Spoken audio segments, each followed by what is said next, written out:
इसका जिम्मेदार कौन है, इसने ये गेट कैसे बनवाया, जमीन कैसे खरीद ली, ये बिल्डिंग बनाई तो कितना खर्च हुआ।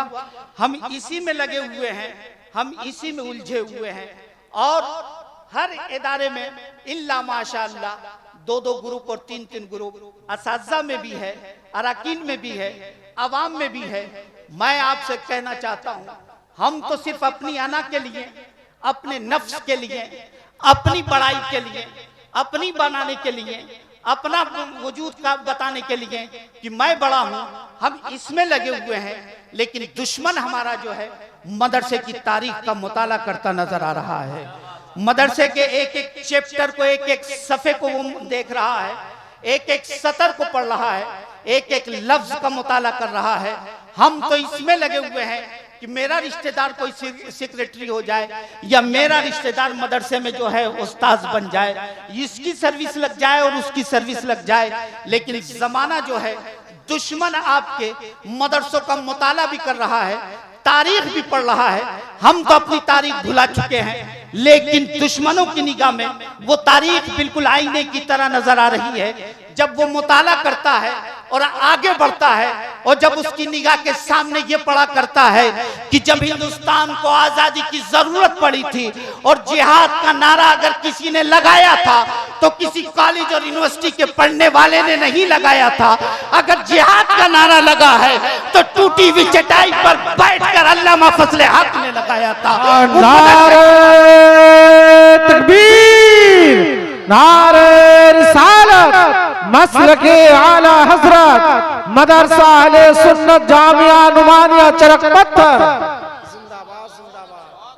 किसी और ने नहीं लगाया था।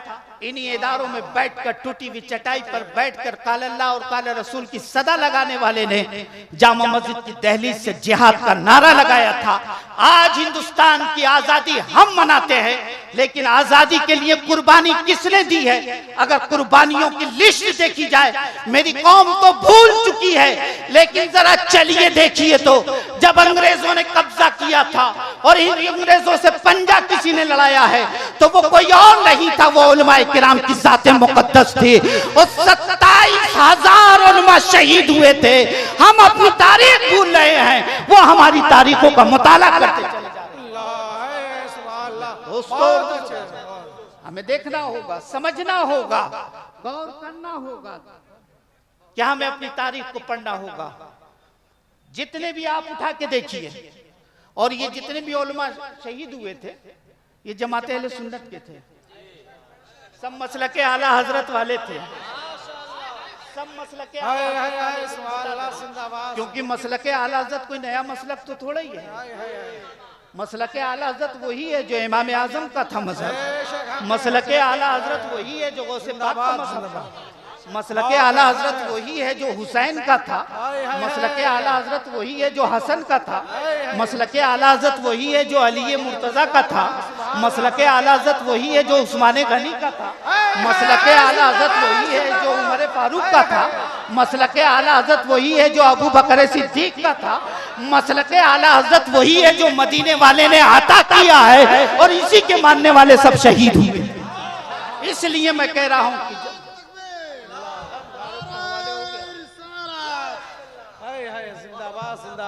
बहुत अच्छा। तो मैं इसलिए कह रहा था कि मदरसों की अहमियत को समझिए, मदरसों को समझिए। दुश्मन समझ रहा है, और इसीलिए गवर्नमेंट हो या कोई भी हो, जितने भी हैं, सब किसी न किसी तरीके से मदरसों को टारगेट करते हैं। मदरसे में पढ़ने वाला दहशतगर्दी से कहा गया, मदरसे में पढ़ने वाला इंतहा पसंदी से कहा गया, मदरसे में पढ़ने वाले को दकियानूसी से कहा गया, मदरसे में पढ़ने वाले को पुराने ख्यालात का मालिक इसे कहा गया, मदरसे में पढ़ने वाले को जलालत की निगाह से देखा गया। लेकिन याद रखिए, पैदा हुए तो अजान लगाई मदरसे वाले ने, निकाह करना हुआ तो निकाह पढ़ाया मदरसे वाले ने, और अगर जरूरत पड़ी तो आया मदरसे वाला, और मर गए तो नमाज जनाजा पढ़ाने के लिए आया मदरसे वाला। इसलिए मदरसे की अहमियत को पहचानो और अहमियत को जानो, मदरसों की कद्र कीजिए। और अगर ये मदरसे न रहे तो हमारा वजूद मिट जाएगा, हमारी शनाख्त मिट जाएगी, हमारी पहचान मिट जाएगी। ये मदरसे ही हैं हमें जो मस्जिद में जाने का शऊर दे रहे हैं। ये मदरसे ही हैं जो हमें मस्जिद में सजदा करने का शऊर दे रहे हैं। ये मदरसे ही हैं जो हमें हज करने का शऊर अता कर रहे हैं। ये मदरसे ही हैं जो हमें ज़कात के मसाइल बता रहे हैं। ये मदरसे ही हैं जो हमें रोज़े के मसाइल बता रहे हैं। ये मदरसे ही हैं जो हमें माँ बाप के एहतराम का पैगाम दे रहे हैं। ये मदरसे ही हैं, इन्होंने ही मदरसों ही ने हमें बताया है कि माँ के कदमों में जन्नत है, क्योंकि ये तालीम आपको सिर्फ मदरसों में मिलेगी, किसी कॉलेज और यूनिवर्सिटी में नहीं मिलेगी। ये तालीम अगर मिली है तो इसी चार दीवारी के दरमियान मिली है, क्योंकि यहाँ पे तालीम कोई दुनियावी तालीम नहीं दी जाती। यहाँ वो दिया जाता है जो मदीने से मिला है, जो वहां से अता हुआ है। और मेरे दोस्तों और बुजुर्गों, हम और आप सोचते हैं फला मौलाना ने मदरसा बना लिया, यहाँ बना लिया, वहां बना लिया। मेरे अजीज दोस्तों और बुजुर्गों, मदरसा बनाना रसूल पाक की सुन्नत है, मदरसा चलाना भी रसूल पाक की सुन्नत है, मदरसों में बच्चों को रखना भी रसूल पाक की सुन्नत है, उसको ताउन करना भी रसूल पाक की सुन्नत है, उसकी हिफाजत करना रसूल पाक की सुन्नत है, मदरसों की देखभाल करना भी रसूल पाक की सुन्नत है। सब आका करीम की सुन्नत है। आका करीम ने सबसे पहला मदरसा, किसी से मैं पूछ दूं तो शायद ही कोई बता पाए इस पूरे मजमे में, किसी से भी पूछ दिया जाए, और अगर इनसे पूछ दिया जाए कि इस वक्त जो है वेस्ट इंडीज का कैप्टन कौन है, तो सैकड़ों खड़े हो जाएंगे बताने के लिए कि ये कैप्टन। लेकिन सबसे पहले हमारा मदरसा कहाँ कायम हुआ था, शायद ही किसी को मालूम हो। मक्के के अंदर मेरे आका ने जो सबसे पहला इदारा बनाया था वो दारे अरकम को बनाया था, वो दारे अरकम को बनाया था। दारे अरकम में बैठकर मेरे आका पढ़ाया करते थे। अबू बकर को वहीं पढ़ाया है, उमर को वहीं पढ़ाया है, हमजा को वहीं पढ़ाया है, अली को वहीं पढ़ाया है। ये उसी मदरसे के फारिग हैं। मेरा नबी जब उन्हें तालीम दे रहा था, एक तरफ फकीह भी बना रहा था, एक तरफ मुहद्दिस भी बना रहा था, एक तरफ अजीम सियासतदान भी बना रहा था, एक तरफ अजीम लीडर भी बना रहा था, एक तरफ अजीम जो है वो जनरल भी बना रहा था। हर मैदान के लिए मेरा नबी तैयार कर रहा था। वो मदरसा कहीं और नहीं था, वो मक्के की धरती पे दारे अरकम था। मेरे दोस्तों, तो इन मदरसों से आपको मोहब्बत करनी है, वरना आने वाले दिनों में जो हालात हो चुके हैं, और तो और मैं उन इमामों को मुबारकबाद भी पेश करता हूं और उनके हक में हमेशा दुआ करता हूं कि रब्बे कदीर तो उनकी खिदमत को कबूल फरमा और उनकी हिफाजत फरमा।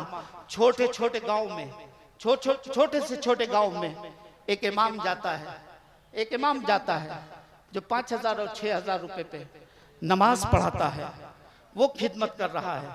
हम तो बड़ों का तारुफ करा के चले जाते हैं, बड़ों का जिक्र करके चले जाते हैं। मैं उलमा इकराम से माफी चाहता हूँ, क्योंकि हम बड़े लोगों का तारुफ करा देते हैं जो जल्द बड़े शहरों में जो रहते हैं, लेकिन उस इमाम को कभी याद नहीं करते जो एक छोटे से गांव में बैठकर 5,000 और 6,000 तक की जिंदगी गुजार रहा है और कौम की खिदमत कर रहा है। तुम्हें नमाज पढ़ाने वाला गांव के अंदर अगर कोई मिलेगा तो ये मदरसे में ही पैदा होने वाला मिलेगा। कॉलेज और यूनिवर्सिटी में कोई ऐसा पैदा नहीं होगा जो आपके गांव में जाकर आपकी पंजगाना नमाज अदा कर सके, आपकी मस्जिदों को आबाद कर सके। आपके मस्जिदों को आबाद करवाने के लिए ये इदारे कायम हैं और यही उलमा को तैयार कर रहे हैं और आपके गांव और देहात में भेजकर आपकी नमाजें भी हो रही हैं, आपकी जरूरियात भी पूरी हो रही है। तो इन इदारों की जरूरत इसलिए है, और जिस दिन ये इदारे मिट गए तो मैं कसम खा के कह सकता हूं उस दिन जो है हमारी पहचान और शनाख्त सब खत्म हो जाएगी, सब कुछ मिट जाएगा।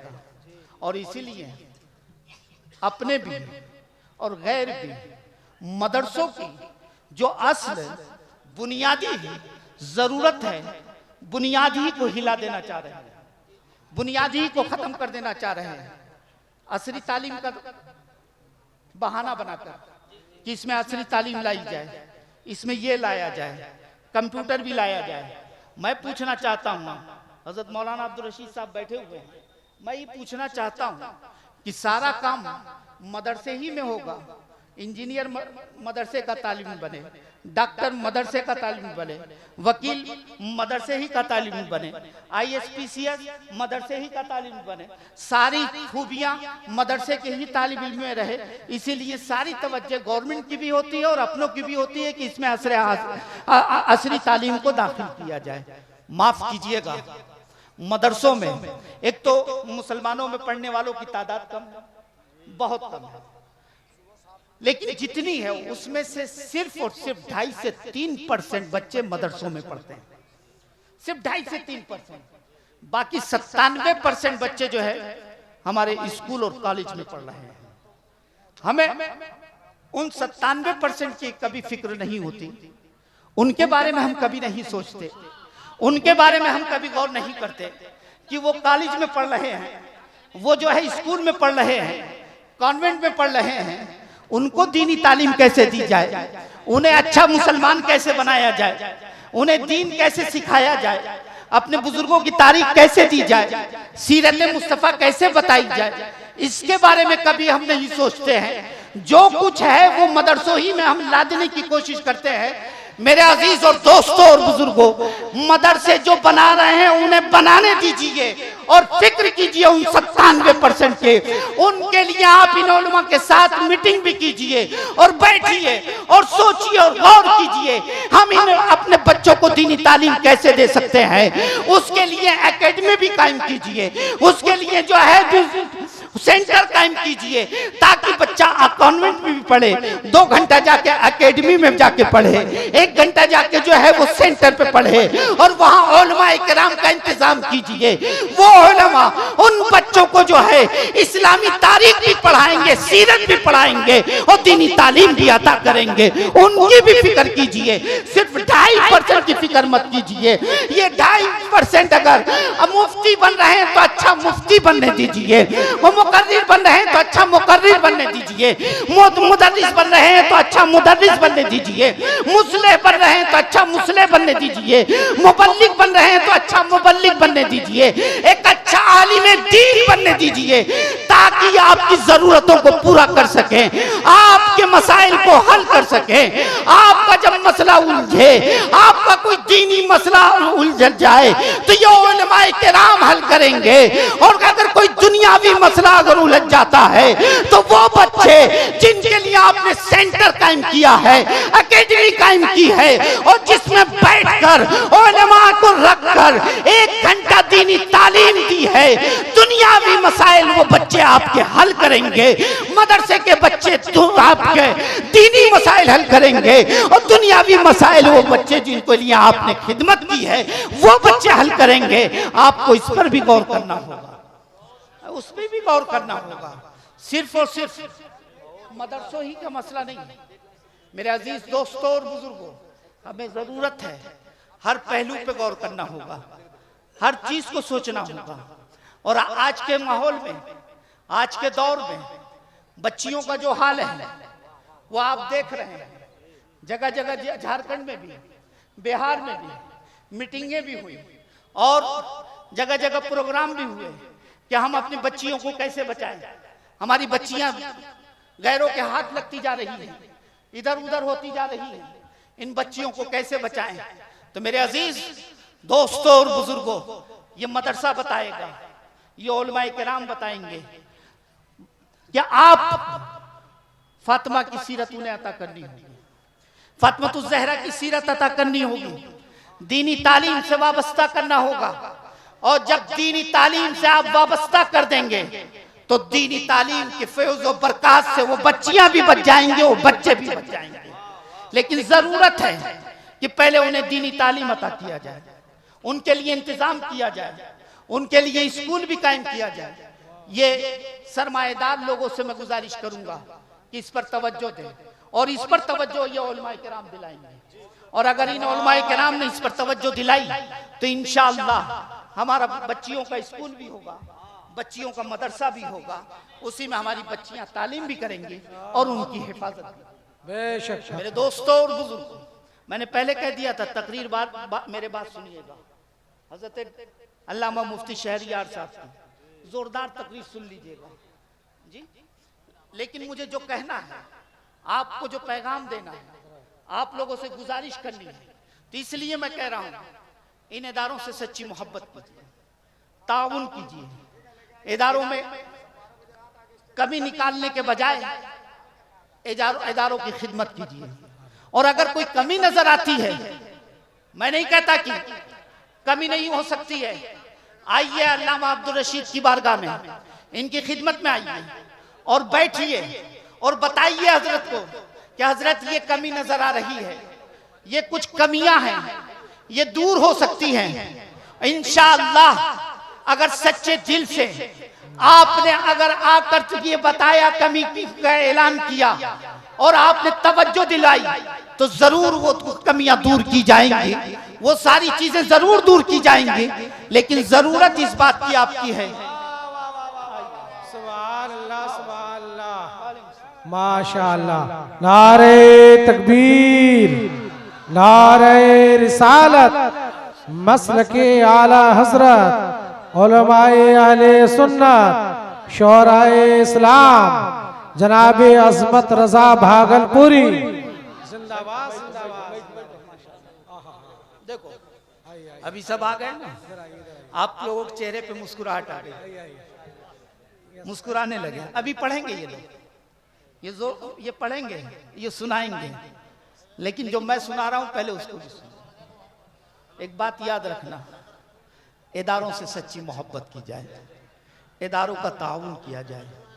और एक बात ये मत सोचिएगा क्या अगर हम मदरसे को देंगे तो हमें क्या फायदा होगा। मैं यकीन के साथ कह रहा हूं, मदरसे में आप एक देंगे तो अल्लाह उसके बदले में आपको 10 गुना अता करेगा। और ये इदारे ही हैं जो हमें सब कुछ शऊर अता कर रहे हैं। शऊर जिंदगी ये इदारे अता करते हैं, शऊर बंदगी भी यही इदारे अता करते हैं। वाह। इसलिए इन इदारों से सच्चे मोहब्बत कीजिए, सच्चे लगाव रखिए, ताउन कीजिए। और हजरत अल्लामा मौलाना अब्दुल रशीद साहब जब निकले चंदे के लिए, तो मैं समझता हूँ इस अंदाज से पेश आइए कि हजरत को ये लगे कि अब चंदा